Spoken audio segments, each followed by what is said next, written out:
Hello बच्चों, तो कैसे हैं आप लोग? बेटा बेटा आज हम लोग क्लास 12 का करंट इलेक्ट्रिसिटी का अगला टॉपिक डिस्कस करने वाले हैं इस वीडियो में। इससे पहले वाले वीडियो में हम लोगों ने करंट के बारे में डिस्कस किया, करंट कितने तरीके की होती है वो डिस्कस किया, ओम्स लॉ को डिस्कस किया, रेजिस्टेंस को डिस्कस किया और रजिस्टिविटी को डिस्कस किया। इसमें हम लोगों ने ये भी जाना कि रजिस्टेंस कभी भी किसी भी बॉडी का जो कंडक्टर है उसका पोटेंशियल डिफरेंस और करंट पे डिपेंड नहीं करता। वो डिपेंड करता है उसके लेंथ पे, कंडक्टर के क्रॉस सेक्शनल एरिया पे, मटेरियल पे और उसके अक्रॉस फिजिकल कंडीशंस पे। ये कल हम लोगों ने डिस्कस किया। साथ ही साथ हम लोगों ने रजिस्टिविटी पे थोड़ी बात की कि रजिस्टिविटी क्या होता है, और हम लोग को ये पता चला कि किसी भी कंडक्टर की जो रजिस्टिविटी होती है वो उसके लेंथ और क्रॉस सेक्शनल एरिया पे डिपेंड नहीं करती। वो डिपेंड करती है कि वो किस मटेरियल का बना हुआ है कंडक्टर।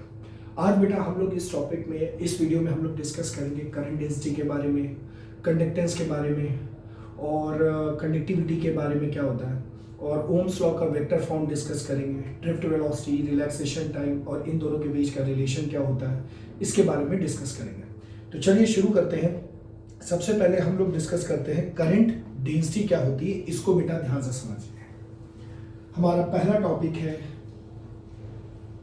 Current density. बेटा हम लोग इसको जे वेक्टर से डिनोट करते हैं।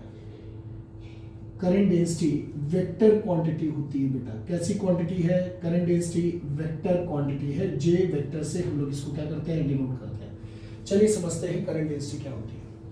मान लो बेटा ये आपके पास एक कंडक्टर है,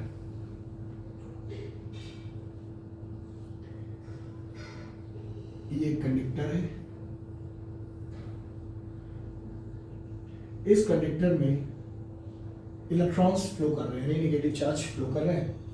अब आपने क्या किया, ये कंडक्टर का जो क्रॉस सेक्शनल एरिया आप ये देख रहे हो, इसको हम क्रॉस सेक्शनल एरिया कहते हैं। कौन सा एरिया कहते हैं बेटा? क्रॉस सेक्शनल एरिया कहते हैं।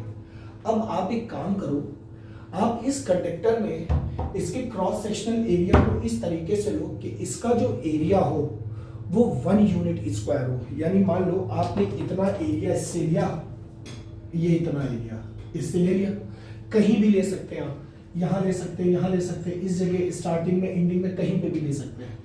और आपने जब ये क्रॉस सेक्शनल एरिया लिया तो इस एरिया का जो मैग्नीट्यूड है वो 1 यूनिट स्क्वायर है। कितना यूनिट स्क्वायर है? 1 यूनिट स्क्वायर। अब ध्यान से समझिएगा, किसी कंडक्टर के यूनिट क्रॉस सेक्शनल एरिया से, किसी कंडक्टर के यूनिट क्रॉस सेक्शनल एरिया से जितना चार्ज फ्लो होगा उसी को हम उस कंडक्टर की क्या कहेंगे? करंट डेंसिटी कहेंगे। फिर से ध्यान से समझ लीजिए। मान लीजिए जैसे ये कंडक्टर आपने लिया, अब आपने इस कंडक्टर का एक छोटा सा क्रॉस सेक्शनल एरिया ले लिया, लेकिन शर्त यह है कि वो जो क्रॉस सेक्शनल एरिया हो उसका मैग्नीट्यूड कितना होना चाहिए? यूनिट स्क्वायर होना चाहिए। यानी उसकी वैल्यू जब आप कैलकुलेट करो उस एरिया की तो 1 यूनिट स्क्वायर आना चाहिए। उस unit square cross sectional area से जितना चार्ज फ्लो होगा वही उस कंडक्टर की क्या कहलाएगी बेटा? करंट डेंसिटी कहलाएगी। इतनी बात समझ में आ गई। अब इसमें एक शर्त और है, आप रैंडम इधर उधर कहीं भी करंट, आप ये क्रॉस सेक्शनल एरिया नहीं ले सकते। ये जरूरी है कि क्रॉस सेक्शनल एरिया इस तरीके से लिया जाए कि वो इलेक्ट्रॉन के मोशन के परपेंडिकुलर हो। यानी अगर मैंने मान लो कोई कंडक्टर लिया, मान लो ये ऐसे करके एक कंडक्टर है, ये कंडक्टर है, ऐसे करके एक कंडक्टर बना हुआ है, ऐसे करके। तो इस कंडक्टर में आपने इलेक्ट्रॉन इधर से इधर ऐसे करके मूव कर रहे हैं, ऐसे करके मूव कर रहे हैं। तो क्रॉस सेक्शनल एरिया आपको ऐसा लेना है, इस तरीके से लेना। मान लो ये जैसे क्रॉस सेक्शनल एरिया आपको ये दिख गया यूनिट स्क्वायर, ठीक है। इसको आपने इस तरीके से लेना है कि ये इलेक्ट्रॉन के मोशन के परपेंडिकुलर हो, इलेक्ट्रॉन के मोशन के परपेंडिकुलर हो। ऐसे नहीं ले लेना है। अगर आप ऐसे लोगे तो इसका क्या होगा? एरिया का जो एरिया वेक्टर है इसका कंपोनेंट डिवाइड होगा। क्लास 11th में आप लोगों ने पढ़ा ना area vector, a unit cap पढ़ा है आप लोगों ने। वही चीज यहाँ पे इसका क्या होगा? डिवाइड होने वाला। देखो कैसे। तो आपने क्या किया, ये आपने जैसे मान लो ये पूरा ये बोर्ड है, ये बोर्ड इसका क्या है? ये कंडक्टर है। अब इस कंडक्टर का इतना बड़ा ये क्रॉस सेक्शनल एरिया ये ऐसे ऐसे करके दिख रहा है, तो इसमें आपने एक छोटा सा एरिया ऐसे करके ले लिया, इलेक्ट्रॉन ऐसे करके मूव कर रहा है। तो ये जो आपको ये जो एरिया आपको लेना था, ये कैसे लेना था, ये इलेक्ट्रॉन के मोशन से क्या हो, परपेंडिकुलर हो, क्या हो, परपेंडिकुलर रखा हो। इतनी बात समझ में आ रही है, कोई कंफ्यूजन? एक चीज और, किसी भी एरिया का एरिया वेक्टर क्या होता है, परपेंडिकुलर आउटसाइड। जैसे मान लो ये बॉडी है, इस बॉडी का एरिया ये है, तो इसका एरिया वेक्टर क्या होगा, परपेंडिकुलर आउटसाइड, परपेंडिकुलर आउटसाइड। तो यहाँ पे देखो इलेक्ट्रॉन यहाँ पे ऐसे करके जा रहा है, और इसका एरिया वेक्टर अगर मुझे बनाना हो तो इसका एरिया वेक्टर परपेंडिकुलर, ये देखो आउटसाइड जा रहा है। तो यानी इलेक्ट्रॉन के मोशन में, मोशन ऑफ इलेक्ट्रॉन या मोशन ऑफ चार्ज और एरिया वेक्टर के बीच में जो एंगल होना चाहिए वो 0 डिग्री होना चाहिए। क्या होना चाहिए, 0 डिग्री। और ये 0 डिग्री कब होगा, जब ये जो एरिया है, जो एरिया आपने लिया है वो कैसा हो, इलेक्ट्रॉन के मोशन के परपेंडिकुलर। मेरी बात समझ में आ रही है कि नहीं आ रही, यहां तक समझ में आ गया ना? तो इसी को हम क्या कहते हैं, करंट डेंसिटी कहते हैं। फिर से ध्यान से समझिए करंट डेंसिटी क्या होता है। करंट डेंसिटी का मतलब होता है किसी कंडक्टर के अंदर यूनिट स्क्वायर एरिया से जितना चार्ज पास हो रहा होगा यूनिट टाइम में, उसी को आप क्या कहोगे, करंट डेंसिटी कहोगे। अब देखो बेटा करंट डेंसिटी का फॉर्मूला क्या होगा, करंट डेंसिटी किससे डिनोट करते हैं, जे वेक्टर इज इक्वल टू क्या होगा बेटा, I बाई ए। यहां तक कोई कंफ्यूजन हो तो बताओ क्या होता है, I बाई ए होता है। समझ में आ गया? अच्छा, I इज इक्वल टू क्या होता है, Q अपॉन टी। इसको ऐसे भी लिख सकते हैं, J vector is equal to Q upon T into A, ये भी लिख सकते हैं। Q इज इक्वल टू क्या होता है, NE होता है, पहले चैप्टर में आपने पढ़ा है, तो N into E upon T into A. इतनी बात समझ में आ गई? ये तीनों फॉर्मूले हो सकते हैं करंट डेंसिटी के। करंट डेंसिटी की SI यूनिट क्या होगी बेटा, अगर हम बेटा इसकी SI यूनिट की बात करें तो इसकी SI यूनिट क्या होगी, एम्पियर पर मीटर स्क्वायर, और एम्पियर मीटर स्क्वायर माइनस 2, ये इसकी क्या होगी बेटा, SI यूनिट। अब देखो मान लो इसका जो क्रॉस सेक्शनल एरिया आपने लिया वो इलेक्ट्रॉन के मोशन से थीटा डिग्री पे है। कैसे, देखो ये मैंने इसका एक कंडक्टर बनाया, ये क्या बनाया बेटा मैंने, ये मैंने कंडक्टर बना दिया, ठीक। अब मैंने जो क्रॉस सेक्शनल जो लिया एरिया वो ऐसे करके लिया बेटा, ये मैंने क्रॉस सेक्शनल एरिया ले लिया, और ये क्रॉस सेक्शनल एरिया का एरिया वेक्टर बेटा ये जा रहा है, ए वेक्टर ये जा रहा है। कोई कंफ्यूजन? अच्छा, इलेक्ट्रॉन का मोशन किधर जा रहा है बेटा, वो तो इधर से इधर चार्ज जा रहा है, बोलो हाँ है ना, चार्ज इधर जा रहा है। तो बेटा एरिया वेक्टर और चार्ज के बीच का एंगल कितना बन रहा है, थीटा डिग्री बन रहा है। कितना बन रहा है, थीटा डिग्री। अब हम लोग कौन सा एरिया लेते हैं, जो इलेक्ट्रॉन से 0 डिग्री बना, यानी जिस डायरेक्शन में चार्ज मूव कर रहा हो उसी डायरेक्शन में मेरा एरिया होना चाहिए। तो इसके कंपोनेंट डिवाइड होंगे बेटा।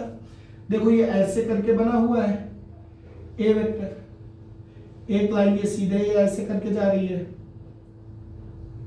ये ऐसे करके गई ना, तो यहां से हमने ऐसे करके एक लाइन ड्रॉ करी, ये 90 डिग्री, ये थीटा है। तो इस एरिया वेक्टर का अगर मुझे देखो दो कंपोनेंट बनेंगे, एक तो परपेंडिकुलर जा रहा होगा और एक बेस में जाएगा। कहां जाएगा, बेस में।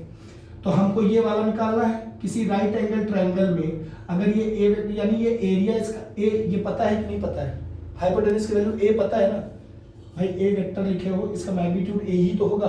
तो अगर मुझे किसी राइट एंगल ट्रायंगल में हाइपोटेनस की वैल्यू पता हो, बेस नहीं निकाल सकते, cos theta is equal to क्या होता है, परपेंडिकुलर अपॉन बेस। तो बेस इज इक्वल टू क्या होगा, परपेंडिकुलर, देखो आपको sorry perpendicular upon sorry base upon hypotenuse. cos theta की वैल्यू क्या होती है, बेस अपॉन हाइपोटेनस। बेस की वैल्यू निकालनी तो बेस इज इक्वल टू क्या आ जाएगा, हाइपोटेनस cos थीटा। हाइपोटेनस की वैल्यू है a और ये क्या हो जाएगा cos थीटा, यानी बेस की वैल्यू क्या आ गई, a cos थीटा। बोलो है ना। अच्छा, इसका जो परपेंडिकुलर वाला कंपोनेंट है, तो अगर मैं ये निकाल लूं तो ये इसके पैरेलल है तो इक्वल भी है, तो जो इसकी वैल्यू आएगी वही इसकी वैल्यू आएगी। इस राइट एंगल ट्रायंगल अगर परपेंडिकुलर लगा निकालना है तो sin थीटा निकाल दो। sin theta is equal to क्या होता है, परपेंडिकुलर अपॉन हाइपोटेनस। तो परपेंडिकुलर इज इक्वल टू क्या आ जाएगा, hypotenuse into sin theta. Hypotenuse की value a into sin theta, यानी इसकी वैल्यू कितनी आ जाएगी, a sin थीटा। बेटा अगर ये a sin थीटा है तो ये भी क्या आ जाएगा, a sin थीटा। अब ध्यान से देखो बेटा, इसका इस a वेक्टर का एक कंपोनेंट यहां चला गया, इसको बोला आपने a vector cos theta, sorry a cos theta, vector नहीं लगाना, अभी मैग्नीट्यूड की बात हो रही है, a cos थीटा। और इसका एक कहां चला जाएगा, परपेंडिकुलर वाला, वो हम परपेंडिकुलर वाला लेंगे नहीं। क्यों, क्योंकि हमको उस एरिया को लेना है जो इलेक्ट्रॉन के डायरेक्शन पे है। इलेक्ट्रॉन बेटा चार्ज मेरा इस डायरेक्शन में एक्ट हो रहा है, मूव कर रहा है, तो मैं इसी डायरेक्शन में एरिया को लूंगा। क्यों, थीटा दोनों के बीच में क्या होना चाहिए, 0 डिग्री। इसको देखो और इसको देखो, इस वाले को देखो तो ये चार्ज से 90 डिग्री बना रहा है, तो इसको हम नहीं लेंगे।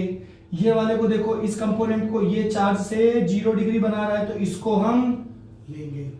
इतनी बात समझ में आ गई, कोई कंफ्यूजन यहां तक? अच्छा ठीक है, तो मेरा ये कंपोनेंट मेरा निकल के आ गया, इसको हमको लेना है। तो अगर मेरा एरिया चार्ज से थीटा डिग्री बनाता, तब मेरा ये फॉर्मूला क्या बन जाएगा, ये मेरा फॉर्मूला बन जाएगा, J vector is equal to I upon, अभी यहां पे वेक्टर ना लगा, अभी रुक जाओ, I upon A cos theta. बोलो है ना। ये मेरा क्या बन गया, फॉर्मूला बन गया। क्या बन गया, फॉर्मूला किसका, करंट डेंसिटी का। किसका, करंट डेंसिटी का। अच्छा, आप ध्यान से समझिए बेटा, अगर मैं यहां से आई की वैल्यू, अब मैं आपको बताने जा रहा हूं, जैसे मैंने स्टार्टिंग में बताया था ना कि करंट स्केलर प्रोडक्ट क्यों होता है, जबकि करंट में डायरेक्शन भी है और मैग्नीट्यूड भी है, फिर भी करंट स्केलर प्रोडक्ट क्यों कहलाता है, मतलब स्केलर क्वांटिटी क्यों कहलाता है, वेक्टर क्यों नहीं कहलाता, यहां से भी समझ में आ जाएगा। देखो, जब मैं यहां से आई की वैल्यू निकालूंगा तो आई इज इक्वल टू क्या आ जाएगा बेटा, जे ए कॉस थीटा आएगा या नहीं। आई इज इक्वल टू क्या आ रहा बेटा, मेरा जे ए कॉस थीटा आ रहा है कि नहीं। अब यहां पे आप ध्यान से देखो, क्या आपको यहां पे आप लोगों ने क्लास 11th में पढ़ा है डॉट प्रोडक्ट। अब ध्यान से देखिए, यहां पे क्या पढ़ा है आप लोगों ने, डॉट प्रोडक्ट पढ़ा है कि नहीं पढ़ा है। देखो, अगर मैं यहां पे इसको देखूं, अगर मैं इसको cos थीटा हटा दूं, अब देखो यहां पे अगर cos थीटा हटाऊंगा तो ये क्या बन जाएगा, I इज इक्वल टू आपका J जो है वो वेक्टर क्वांटिटी है, वेक्टर लग गया, cos हटता है तो यहां डॉट प्रोडक्ट आ गया। ये क्या है, एरिया वेक्टर है। क्या है, एरिया वेक्टर है। तो क्या मैं ये कह सकता हूं कि मेरी जो करंट है वो दो वेक्टर्स का डॉट प्रोडक्ट है। दो वेक्टर्स का डॉट प्रोडक्ट हमेशा क्या होता है, स्केलर होता है बेटा। क्या होता है, स्केलर होता है। इतना आपको समझ में आया कि नहीं। देखो ध्यान से, दो वेक्टर है ना, जे वेक्टर और ए वेक्टर, तो दो वेक्टर्स का जो डॉट प्रोडक्ट होता है वो क्या होता है, स्केलर होता है। तो यहां से आपको ये चीज समझ में आ गई कि आपकी करंट कैसी फिजिकल क्वांटिटी है, स्केलर है। कैसी है बेटा, स्केलर है। इतनी बात समझ में आ गई। तो ये बेटा आपकी क्या था टॉपिक, करंट डेंसिटी था। तो अब सबको समझ में आ गया करंट डेंसिटी क्या होता है। करंट डेंसिटी का मतलब होता है किसी कंडक्टर के यूनिट क्रॉस सेक्शनल एरिया से, जो कि कैसे रखा गया हो, नॉर्मली रखा गया हो। कैसे रखा गया हो, नॉर्मली रखा गया हो, to the motion of charge, charge के मोशन के नॉर्मली रखा जाए। तो इस यूनिट क्रॉस सेक्शनल एरिया से जितना चार्ज पास आउट होगा वही हमको क्या कहलाएगा, कंडक्टर की करंट डेंसिटी। करंट डेंसिटी कैसी क्वांटिटी होती है बेटा, कैसी क्वांटिटी होती है, वेक्टर क्वांटिटी होती है। कैसी क्वांटिटी होती है, वेक्टर क्वांटिटी होती है। चलिए इसके बाद हम जो अगला टॉपिक डिस्कस करने वाले हैं वो है बेटा कंडक्टेंस। क्या डिस्कस करने वाले हैं, कंडक्टेंस। ध्यान से समझो बेटा, कंडक्टेंस मेरा कंडक्टेंस जो होता है उसको हम कैपिटल जी से डिनोट करते हैं।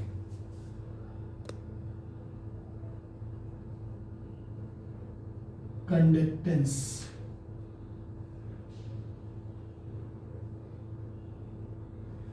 किससे डिनोट करते हैं बेटा हम लोग, कैपिटल जी से। देखो आप लोगों ने एक टर्म पढ़ा था रेजिस्टेंस। देखो इस कंडक्टर का रेजिस्टेंस का मतलब क्या होगा, किसी कंडक्टर का जो रेजिस्टेंस होता है वो उस कंडक्टर की इंटरनल प्रॉपर्टी होती है, और उस इंटरनल प्रॉपर्टी से होता क्या है कि उसके अंदर बहने वाले चार्ज को ये कंडक्टर रोकने की कोशिश करता है। जो मटेरियल जितना ज्यादा चार्जेस को रोकेगा उतना ज्यादा उसका रेजिस्टेंस होगा, यानी उतने दिक्कत में करंट फ्लो हो रही होगी, कह सकते हैं। अब कंडक्टेंस क्या होता है, कंडक्टेंस का मतलब होता है किसी कंडक्टर की इंटरनल प्रॉपर्टी की वो अपने अंदर से कितने आसान तरीके से, कितने इजी तरीके से करंट को पास होने देता है। दोनों है ना एक दूसरे के रेसिप्रोकल, इसीलिए हम कहते हैं कि conductance is the reciprocal of resistance. बेटा कंडक्टेंस किसका रेसिप्रोकल होता है, रेजिस्टेंस का होता है। किसका होता है बेटा, रेजिस्टेंस का होता है। बात मेरी समझ में आई। अब देखो रेजिस्टेंस का मतलब होता है कि किसी कंडक्टर की प्रॉपर्टी के वो अपने अंदर से चार्ज को कितनी मुश्किल से पास होने दे, या चार्ज को रोके, या करंट के फ्लो को रोके, उसको हम रेजिस्टेंस कहते हैं। जैसे नाइक्रोम और कॉपर की बात करें तो नाइक्रोम का रेजिस्टेंस सबसे ज्यादा होगा और कॉपर का रेजिस्टेंस सबसे कम। अगर नाइक्रोम का रेजिस्टेंस सबसे ज्यादा है तो नाइक्रोम का कंडक्टेंस क्या होगा, सबसे कम, क्योंकि वो उसके अंदर वो मटेरियल नाइक्रोम जो होता है वो अपने अंदर चार्ज पार्टिकल को मूव करने से रोक रहा है। अगर वो मूव करने से रोक रहा है तो इसका मतलब है कि क्या चार्ज कैरियर आसान तरीके से मूव कर पा रहे हैं, नहीं।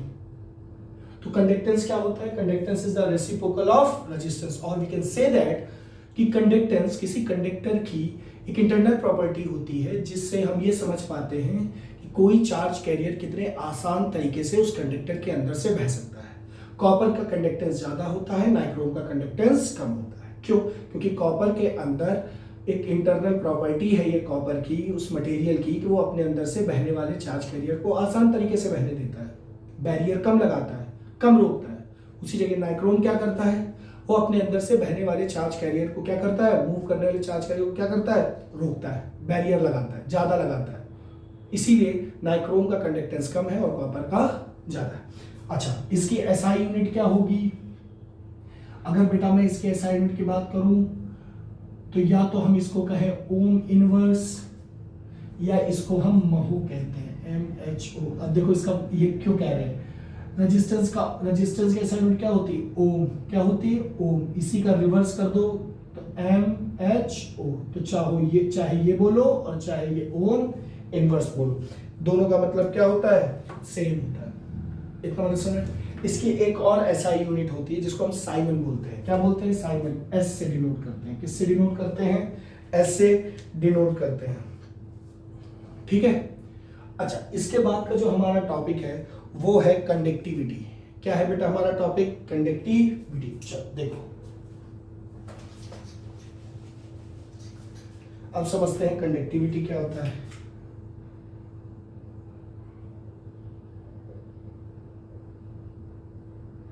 देखो कंडक्टिविटी को हम लोग जो डिनोट करते हैं सिग्मा से डिनोट करते हैं। किससे डिनोट करते हैं, सिग्मा। देखो आपने एक टर्म पढ़ा था रेजिस्टिविटी। क्या पढ़ा था, रेजिस्टिविटी। जैसे कंडक्टेंस रेजिस्टेंस का रेसिप्रोकल है, वैसे कंडक्टिविटी रेजिस्टिविटी का रेसिप्रोकल है। किसका रेसिप्रोकल है, रेजिस्टिविटी का। देखो इतनी बात समझ में आ गई, कोई कंफ्यूजन। अच्छा, आपने क्या पढ़ा, रेजिस्टिविटी की एसआई यूनिट क्या पढ़ी थी, रेजिस्टिविटी की एसआई यूनिट होती है ओम मीटर पढ़ी थी बेटा। क्या पढ़ी थी, ओम मीटर। अब कैसे, देखो फिजिक्स में समझ लेंगे तो आपको याद करने की जरूरत कम पड़ेगी। जैसे R is equal to rho L by A था, तो यहाँ से रो इज इक्वल टू क्या आ जाएगा, R A by L. R की रेजिस्टेंस की क्या होगी, ओम, एरिया की मीटर स्क्वायर, लेंथ की अपॉन मीटर, इससे 1 मीटर कट गया, क्या बना, ओम मीटर। देखो रेजिस्टिविटी की क्या आ गई सर, ओम मीटर। तो कंडक्टिविटी की एसआई यूनिट क्या आ जाएगी बेटा, भाई इसी का रिवर्स है ना, तो आ जाएगा ओम इनवर्स मीटर इनवर्स। इतने समझ में आया कि नहीं, कोई कंफ्यूजन? अच्छा, ओम इनवर्स को और हम लोग क्या कहते हैं, महो, तो इसको हम ऐसे भी लिख सकते हैं, महो मीटर इनवर्स। ओम इनवर्स को हम लोग साइमन भी लिखते हैं, साइमन मीटर इनवर्स। ये भी इसकी क्या हो सकती है, ऐसा यूनिट हो जाएगी। इतनी बात समझ में आ गई, कोई कंफ्यूजन? तो हम लोगों ने करंट डेंसिटी पढ़ लिया, हम लोगों ने कंडक्टेंस पढ़ लिया, हम लोगों ने कंडक्टिविटी पढ़ ली। अब हम लोग अगला टॉपिक पढ़ने वाले हैं ओम्स लॉ का वेक्टर फॉर्म। किसका बेटा, ओम्स लॉ का वेक्टर फॉर्म। चलो देखो ध्यान से समझो, ओम्स लॉ का वेक्टर फॉर्म।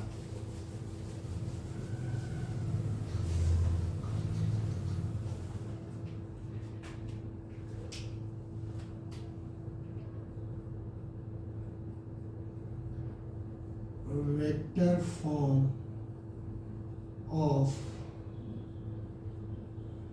Ohm's law.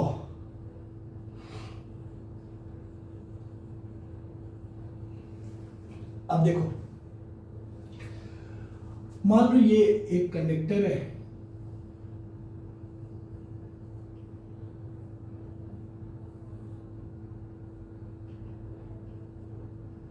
ठीक है। इस कंडक्टर के ये टर्मिनल ए है, ये टर्मिनल बी है। ए टर्मिनल पे जो पोटेंशियल है वो V है और बी टर्मिनल पे जो पोटेंशियल है वो 0 है। तो इसका जो पोटेंशियल डिफरेंस होगा वो V माइनस 0 यानी V हो गया। इसका पोटेंशियल डिफरेंस कितना है बेटा, V है। ये जो कंडक्टर है इसकी लेंथ हमने L मान ली, क्या मान ली, L मान ली, ठीक है। अच्छा, इसके अक्रॉस जो इलेक्ट्रिक फील्ड है उसको हमने E मान लिया, क्या मान लिया, E मान लिया। तो आपने एक रिलेशन पढ़ा था ना, relation between electric field and potential difference, second chapter में। तो वो क्या था, V is equal to ED। क्या था बेटा, V is equal to ED। तो यहां से क्या आ जाएगा, V is equal to E into L, equation first. इतनी बात समझ में आ गई। ये जो कंडक्टर आपने लिया, इस कंडक्टर का जो क्रॉस सेक्शनल एरिया था वो A था, क्या था, A। इस कंडक्टर का जो रेजिस्टेंस था वो कितना था बेटा, R था, कितना था, R। तो by the help of Ohm's law from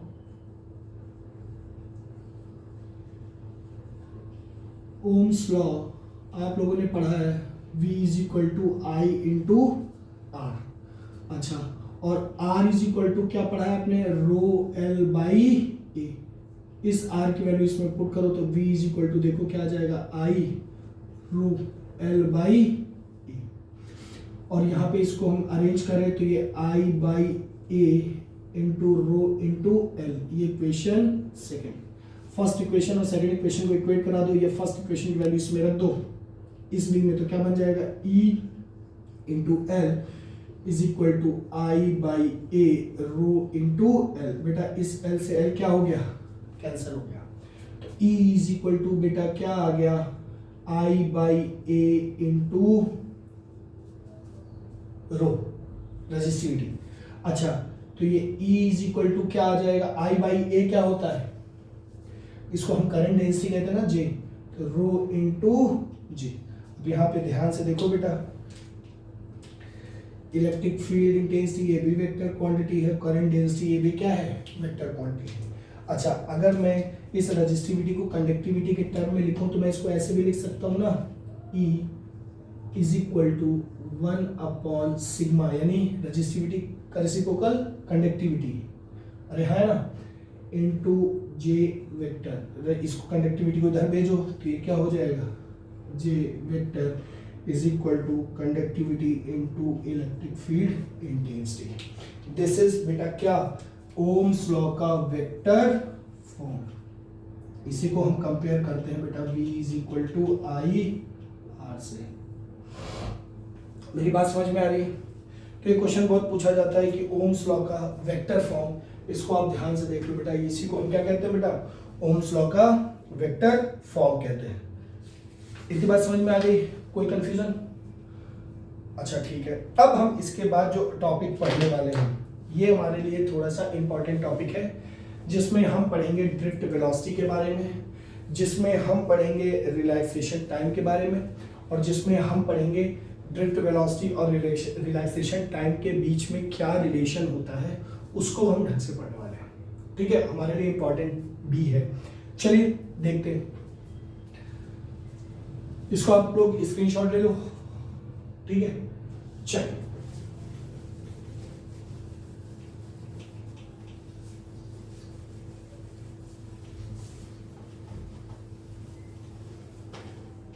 सबसे पहले समझते हैं बेटा कि मेरा जो रिलैक्सेशन टाइम है उसको सबसे पहले हम लोग समझते हैं। चल देखो, ये मेरा कंडक्टर है,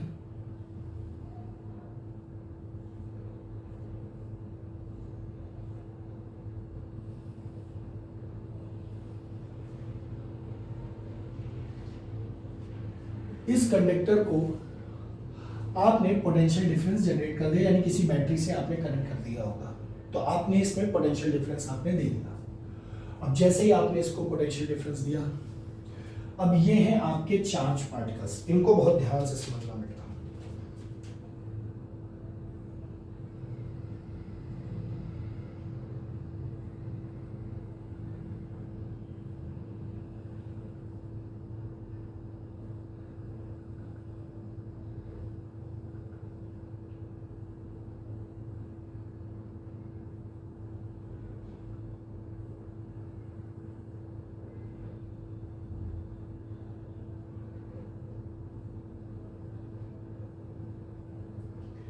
अब आपने क्या कर दिया, इनको पोटेंशियल डिफरेंस आपने जनरेट कर दिया। क्या जनरेट कर दिया बेटा?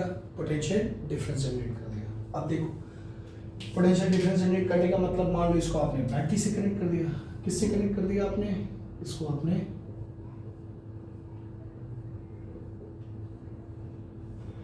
बैटरी से, ये नेगेटिव टर्मिनल, ये पॉजिटिव टर्मिनल, इसको आपने क्या कर दिया? बैटरी से कनेक्ट कर दिया। अब देखो, अब मान लो ये इलेक्ट्रॉन्स होते हैं, क्या होते हैं? इलेक्ट्रॉन्स। फिर सब में नेगेटिव चार्ज होता, बोलो है ना? ठीक, ये नेगेटिव चार्ज है। तो होगा क्या, बहुत ध्यान से बेटा समझना, होगा ये, इनमें से मैं कोई एक चार्ज ले लूं, उस जो वो चार्ज एक्टिविटी करेगा वही सारे चार्ज एक्टिविटी करेंगे। मैंने मान लो ये चार्ज ले लिया,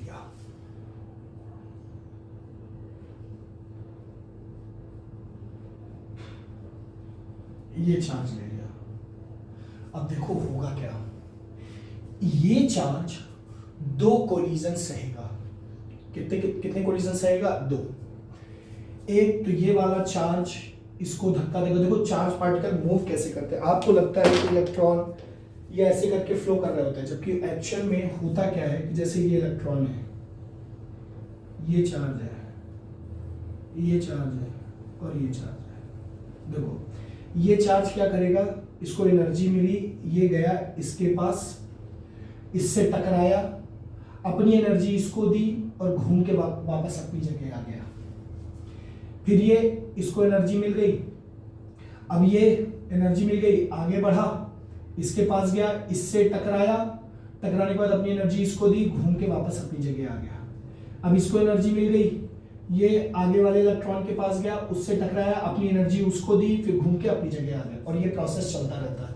यानी एक इलेक्ट्रॉन दो कोलिजन को देखता है, ये वाला इससे टकराएगा, C1 कोलिजन को देखेगा, ये इससे टकराएगा, C2 कोलिजन को देखेगा। इसके पास दो कोलिजन हुए ना, बोलो है ना? दो कॉन्जिक्यूटिव यानी लगातार कोलिजन हो रहा है कि नहीं? तो बेटा हम डिस्कस करने वाले हैं, और ये प्रोसेस सारे इलेक्ट्रॉन्स करते हैं, सारे चार्ज पार्टिकल करते हैं। ये इससे टकराएगा, अपनी एनर्जी देगा, फिर अपनी जगह आ जाएगा। ये आगे वाले से टकराएगा, अपनी एनर्जी देगा, फिर अपनी जगह आ जाएगा। ये आगे वाले को टकराएगा, अपनी एनर्जी देगा, फिर ये अपनी जगह आ जाएगा। एंड सिमिलर प्रोसेस से सब में चलता रहता है। अब देखो यहाँ हो क्या रहा है, हम डिस्कस करने वाले हैं रिलैक्सेशन टाइम। क्या डिस्कस करने वाले हैं बेटा? Relaxation time. इसको बेटा टाउ से डिनोट करते हैं। किससे डिनोट करते हैं? टाउ से, रिलैक्सेशन टाइम। और ये होता क्या है? देखो, अगर बेटा मैं इस इलेक्ट्रॉन की बात करूं या इनमें से ये ग्रीन वाले की बात करूं सबसे पहले, तो बेटा ये इससे टकराया, बोलो है ना, और ये वाला इससे टकराया, तो दो कंसेक्यूटिव कोलिजन के बीच का जो टाइम पीरियड होता है, दो कंसेक्यूटिव कोलिजन के बीच का जो टाइम पीरियड होता है, अब ऐसे सारे चार्ज पार्टिकल्स के दो कोलिजन के बीच में टाइम पीरियड होगा कि नहीं? मान लो इसका इससे हुआ तो उसको हमने टाउ 1 मान लिया, इसका इससे हुआ तो इसको हमने टाउ 2 मान लिया, इसका इससे हुआ तो टाउ 3 मान लिया, इस तरह करते करते टाउ n। तो रिलैक्सेशन टाइम क्या होता है? It is the average time period. किसका? दो कंसेक्यूटिव कोलिजन के बीच का जो टाइम पीरियड होता है उसका एवरेज टाइम ही रिलैक्सेशन टाइम कहलाता है। जैसे इस इलेक्ट्रॉन का मान लो टाइम पीरियड टकराने का, दो कंसेक्यूटिव कोलिजन के बीच का टाइम पीरियड टाउ 1 था, उसी तरीके से मान लो सेकंड वाले का क्या था? टाउ 2 था, उसी तरीके से थर्ड वाले का टाउ 3 था, उसी तरीके से n चार्ज पार्टिकल थे उसका कितना था? n था। तो इन सब का जो आपने एवरेज निकाला, इसी को हम क्या कहते हैं बेटा? रिलैक्सेशन टाइम कहते हैं। तो रिलैक्सेशन टाइम क्या होता है? It is the average time period of two successive collision between the charge particles. Charge particles के जो बीच में दो कंसेक्यूटिव कोलिजन्स के बीच का जो टाइम पीरियड होता है, उस टाइम का जो एवरेज टाइम निकाला जाता है, उसी को हम क्या कहते हैं बेटा? रिलैक्सेशन टाइम कहते हैं। इतनी बात समझ में आ गई? कोई कंफ्यूजन? अच्छा, अब देखो, अब ध्यान से समझो, ड्रिफ्ट वेलोसिटी क्या होती है?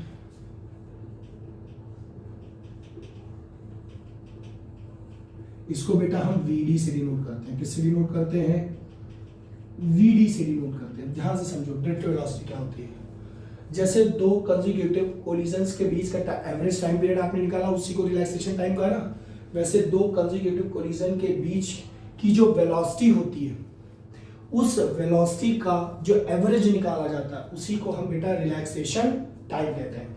जैसे ये इलेक्ट्रॉन था, बोलो है ना, अब देखो दो सक्सेसिव कोलिजन हुए, बोलो है ना, अब यहां और यहां, जब ये यहां से यहां जाएगा तो इसके बीच की वेलोसिटी मान लो इसको लो, पहले इसके और इसके बीच की वेलोसिटी मान लो v1 थी, फिर ये टकरा के वापस नीचे गया, इसके बीच की वेलोसिटी v2 थी, इसके बीच की वेलोसिटी v3 थी।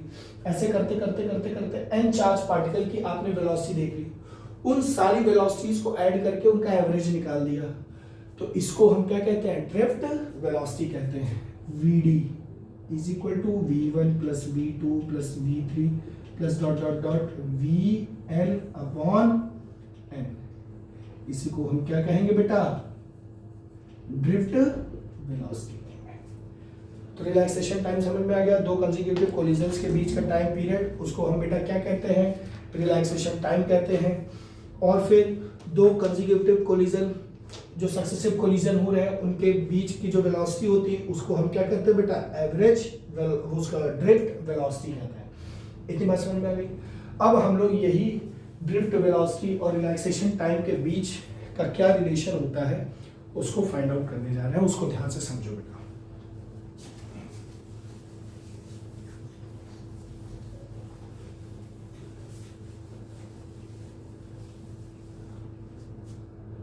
फिगर यही रहेगा, इस फिगर से ध्यान से समझने की कोशिश करिएगा।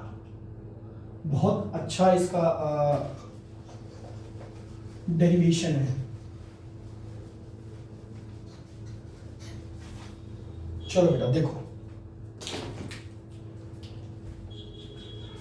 मान लो ये कंडक्टर ऐसे रैंडम अभी रखा हुआ है कमरे में ना तो हमने इसको किसी एक्सटर्नल इलेक्ट्रिक फील्ड में रखा और ना ही हमने इसके अक्रॉस कोई पोटेंशियल डिफरेंस अप्लाई किया, तो ये ऐसे कमरे में रखा हुआ है। अच्छा, नॉर्मल रूम टेम्परेचर पे जब कोई कंडक्टर रखा होता है तो क्योंकि कमरे में भी क्या कहते हैं हीट होती है भाई। इस वक्त अगर मैं, क्योंकि गर्मी का टाइम चल रहा है, इस वक्त अगर मैं किसी कंडक्टर को कमरे में रखूंगा तो इस कंडक्टर के अंदर होते क्या है बेटा, फ्री इलेक्ट्रॉन्स होते हैं। ऐसे समझो, जैसे ये कंडक्टर है ना, इनमें फ्री इलेक्ट्रॉन्स हैं, बोलो है ना, सबको पता है फ्री इलेक्ट्रॉन्स क्या होते हैं। देखो हर एटम में, ये एटम हो गया और ये एटम के ऑर्बिट्स हो गए, हर एटम के आउटर मोस्ट ऑर्बिट में एक इलेक्ट्रॉन होता है। इसी आउटर मोस्ट इलेक्ट्रॉन से हम डिसाइड करते हैं कोई कंडक्टर क्यों होता है मटेरियल, कोई इंसुलेटर क्या होता है और कोई सेमीकंडक्टर क्यों होता है। अगर इसको सफिशिएंट अमाउंट की एनर्जी देने पर ये फ्री हो जाए तो इसको हम फ्री इलेक्ट्रॉन कहते हैं, और इसी इलेक्ट्रॉन के ये चार्ज के मोशन की वजह से करंट का फॉर्मेशन होता है। मेरी बात समझ में आ रही? अगर मैं इसको सफिशिएंट के अमाउंट की एनर्जी दूं और ये फ्री ना हो तो चार्ज मूव नहीं करेगा, चार्ज मूव नहीं करेगा तो करंट का फॉर्मेशन नहीं होगा, इसीलिए वो इंसुलेटर कहलाएगा। इंसुलेटर में ये फ्री चार्ज कैरियर्स नहीं प्रेजेंट होते और कंडक्टर में ये प्रेजेंट होते हैं। तो देखो ये कंडक्टर है, इस कंडक्टर के अंदर ये फ्री चार्ज कैरियर्स क्या है, प्रेजेंट है। और अभी आपने इस कंडक्टर को क्या किया हुआ है, रूम टेम्परेचर पे रखा है, और रूम टेम्परेचर में थोड़ी सी हीट है, रूम में थोड़ी सी हीट है, तो ये कंडक्टर क्या करेगा, हीट को एब्जॉर्ब करेगा। अगर कंडक्टर ने हीट को एब्जॉर्ब किया मतलब इस एटम ने हीट को एब्जॉर्ब किया, इस एटम ने हीट को एब्जॉर्ब किया मतलब सबसे पहले इसके आउटर मोस्ट इलेक्ट्रॉन ने हीट को एब्जॉर्ब किया। अब इसके आउटर मोस्ट इलेक्ट्रॉन ने हीट को एब्जॉर्ब किया तो फ्री चार्ज कैरियर्स क्या हो रहे होते हैं, मूव कर रहे होते हैं। क्या कर रहे होते हैं, मूव कर रहे होते हैं। इसको बेटा ऐसे समझो कि जैसे क्लास है, आप लोग क्लास में हो और क्लास में अभी टीचर नहीं है, तो बच्चे रैंडम डायरेक्शन में मूव करते हैं कि नहीं। कोई इधर दौड़ रहा है, कोई इधर दौड़ रहा है, कोई क्लास के बाहर भाग रहा है, कोई क्लास के अंदर भाग रहा है, कोई बेंच के ऊपर से कूद रहा है, सब रैंडम मोशन कर रहे होते हैं। ये बिल्कुल सेम कंडीशन है, बिल्कुल वैसी कि इस क्लास को कंडक्टर मान लो और इस क्लास में जो आप स्टूडेंट्स हो वो फ्री इलेक्ट्रॉन्स हैं, फ्री चार्ज कैरियर्स हैं, तो वो क्या कर रहे हैं, रैंडम मोशन कर रहे हैं। अब इस रैंडम मोशन की वजह से मोशन का कोई नेट डायरेक्शन नहीं मिलता, और मोशन का जब कोई नेट डायरेक्शन नहीं मिलता तो करंट का फॉर्मेशन नहीं होता। बच्चा बोलता है कि सर चार्ज कैरियर के मूव होने से तो करंट का फॉर्मेशन होना चाहिए, और यहाँ पे तो चार्ज कैरियर मूव कर रहे हैं, लेकिन बेटा चार्ज कैरियर मूव कैसे कर रहे हैं, देखो ये इलेक्ट्रॉन है, ये इधर जा रहा होगा, ये वाला है, ये इधर जा रहा है, ये ऊपर जा रहा है, ये नीचे जा रहा है, ये इधर साइड जा रहा है, ये आगे मूव कर रहा है, ये इधर मूव कर रहा है, ये इधर जा रहा है, ये इधर साइड आ रहा है तो ये इधर जा रहा है। अब हर एक चार्ज कैरियर एक दूसरे के अपोजिट डायरेक्शन में मूव कर रहे हैं, इस वजह से एक दूसरे की वेलोसिटी, एक दूसरे के मोशन को कैंसिल आउट कर रहे हैं। जैसे अगर मान लो जैसे ये एक कंडक्टर है, इस कंडक्टर के अंदर एक चार्ज कैरियर इधर मूव करे और एक इसके अंदर एक इधर मूव करे, तो दोनों का जो मोशन हो गया वो एक दूसरे को क्या कर दिया, कैंसिल कर दिया ना।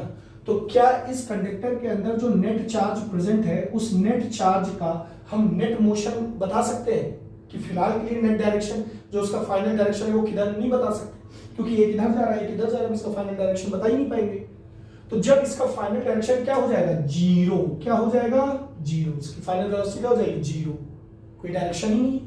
तो जब फाइनल वेलोसिटी ही नहीं है, फाइनल डायरेक्शन ही नहीं है, तो जब आप, इसीलिए कहा जाता है कि कंडक्टर जब रूम टेम्परेचर पे रखा गया होता है और थोड़ी बहुत हीट प्रेजेंट होती है उस कमरे में, तो हीट एब्जॉर्ब करने के बाद चार्ज कैरियर्स के मूव होने के बावजूद भी कंडक्टर क्या होता है, करंट प्रोड्यूस नहीं कर रहा होता है, उसमें करंट फ्लो नहीं हो रही होती है। इतनी बात समझ में आ गई। अच्छा, मान लो इन कंडक्टर्स की इनिशियल वेलोसिटी, मान लो इसकी u1 है, इसकी u2 है, इसकी u3 है, डॉट डॉट डॉट डॉट करते हुए इसी तरीके से n इलेक्ट्रॉन्स का जो इनिशियल वेलोसिटी है वो un है। तो इसकी नेट वेलोसिटी क्या होगी, नेट इनिशियल वेलोसिटी, देखो बेटा, net initial velocity u vector of n charge carriers क्या होगी, u vector is equal to u1 vector plus u2 vector plus u3 vector plus dot dot dot un vector total upon n। तो क्या होगी बेटा, ये zero होगी। कितनी होगी? जीरो होगी। Equation first. यानी किसी कंडक्टर को आप रूम टेम्परेचर पे रखो तो रूम टेम्परेचर पे रखने के बाद उसकी इनिशियल वेलोसिटी क्या होगी बेटा? जीरो होगी। इतनी बात समझ में आई? अब आपने इस कंडक्टर को एक एक्सटर्नल इलेक्ट्रिक फील्ड में रख दिया। कहाँ रख दिया? External electric field. Law of electric field बना देते हैं। ये आपने एक एक्सटर्नल इलेक्ट्रिक फील्ड बना दी, strong electric field. Electric field का डायरेक्शन पॉजिटिव से नेगेटिव। कैसा होगा? पॉजिटिव से नेगेटिव। ये एक्सटर्नल इलेक्ट्रिक फील्ड में आपने इसको रख दिया। अब क्या होगा? तो अब जो बेटा ये चार्ज कैरियर से रैंडम मूव कर रहे थे, इनको इनका क्लास टीचर मिल गया। कौन मिल गया? Class teacher. अब क्लास टीचर क्लास के अंदर आ गया। तो जैसे ही क्लास टीचर क्लास के अंदर आए, सारे बच्चे एक लाइन से असेंबली हॉल में मूव करने लगते हैं। इलेक्ट्रिक फील्ड मिल गई ना? तो अब ये सारे चार्ज कैरियर्स, देखो ये नेगेटिव है तो पॉजिटिव की तरफ अट्रैक्ट हो, ये एक डायरेक्शन मिल गया। इन सबको क्या मिल गया? डायरेक्शन मिल गया। अब जैसे ही डायरेक्शन मिल गया तो जैसे सर को देखा, धीरे धीरे सबकी वेलोसिटी बढ़ने लगी, एक डायरेक्शन में मूव करने लगे ना, और इनकी वेलोसिटी बढ़ने लगी। क्या होने लगा? वेलोसिटी बढ़ने लगी। मतलब इसको ऐसे देखो, एक चार्ज कैरियर ये था और एक चार्ज कैरियर ये। तो बेटा कोलिजन से पहले, इसको ध्यान से समझना, कोलिजन से पहले ये चार्ज कैरियर जब यहां से यहां जा रहा होगा तो धीरे धीरे करके इसकी वेलोसिटी क्या हो रही होगी? बढ़ रही होगी।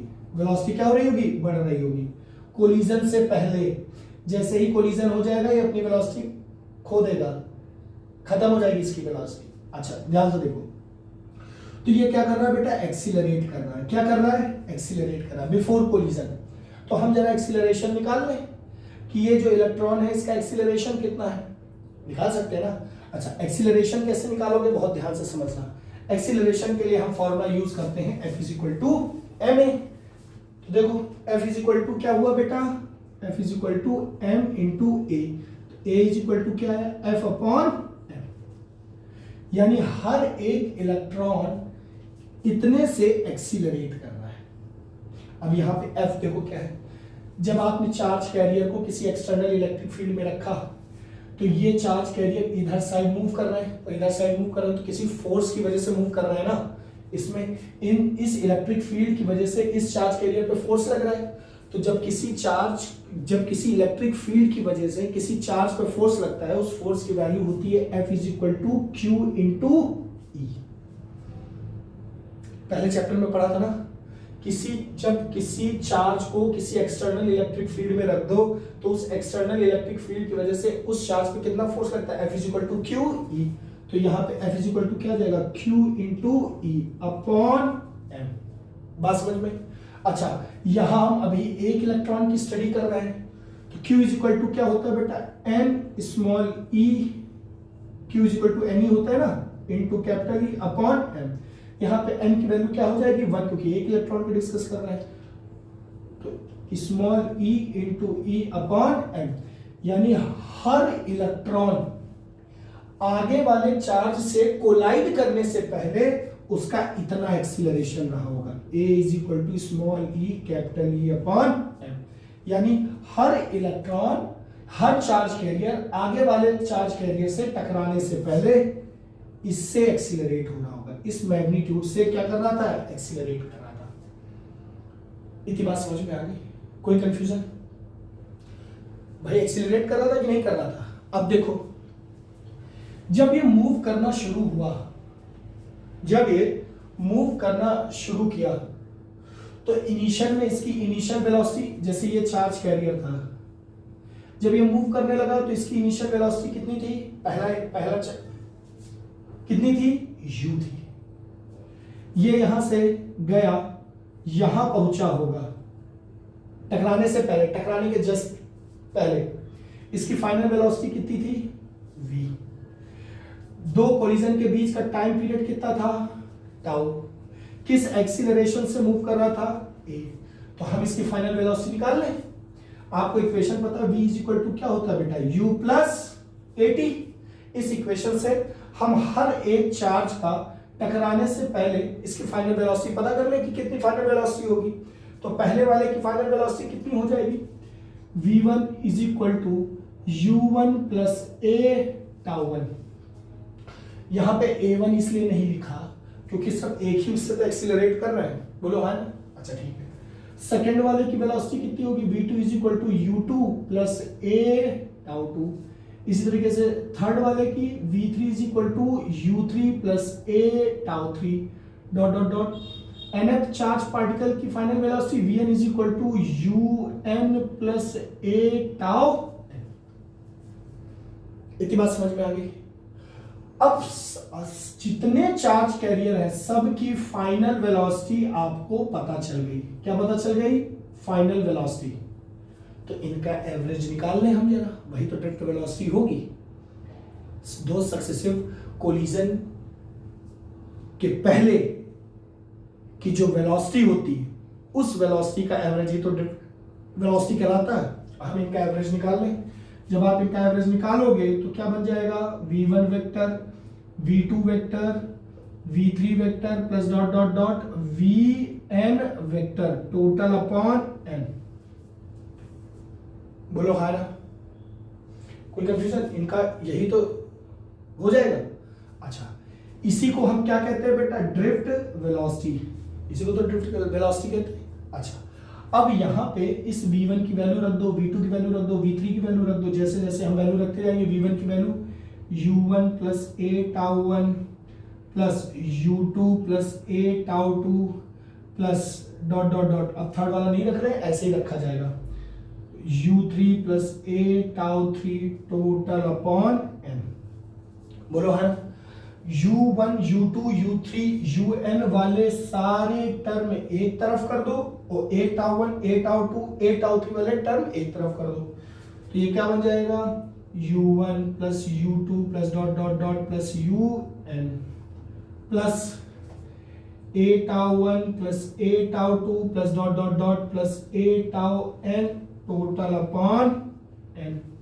बोलो है। अब इस n को हम ऐसे भी तो लिख सकते हैं, u1 plus u2 plus dot dot dot plus un upon n plus a tau 1 plus a tau 2 plus dot dot dot a tau n total upon n। इसको हम बेटा ऐसे भी तो लिख सकते हैं, लिख दिया। ये किसके इक्वल आ रहा है बेटा, ड्रिफ्ट वेलोसिटी vd के इक्वल आ रहा है। अब यहाँ पे ध्यान से देखो, u1 u2 u3 plus dot dot dot un upon n, ये क्या बन रहा है, इसकी वैल्यू है 0। क्या है, 0 initial velocity plus a tau 1 plus a tau 2 plus dot dot dot a tau n upon n। अब यहां से vd इज इक्वल टू, इससे a कॉमन कर लो, तो a कॉमन कर लिया, अंदर आया tau 1 plus tau 2 plus dot dot dot plus tau n upon n। अब देखो, ये टाइम दो सक्सेसिव कोलिजन के टाइम पीरियड का एवरेज रिलैक्सेशन टाइम कहलाता है। तो vd इज इक्वल टू क्या आ गया, a टाउ, पहला रिलेशन निकला। This is the relation between drift velocity and relaxation time. अब देखो, आपने यहां a की वैल्यू निकाली है, इसकी वैल्यू इसमें रखो, तो ये क्या बन जाएगा, vd is equal to a की जगह क्या है, e small E capital E upon m into tau. एक तो बेटा ये फॉर्मूला भी निकल आया, कोई कंफ्यूजन। अच्छा, आपने relation between E and V, electric field और पोटेंशियल डिफरेंस के बीच का आपको रिलेशन आपने पढ़ा था, V is equal to ED।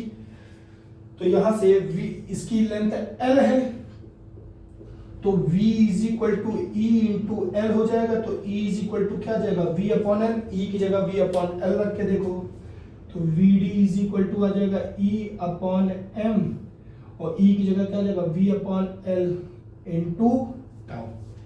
ये है बेटा तीन फॉर्मूले बने आपके रिलैक्सेशन टाइम और ड्रिफ्ट वेलोसिटी के।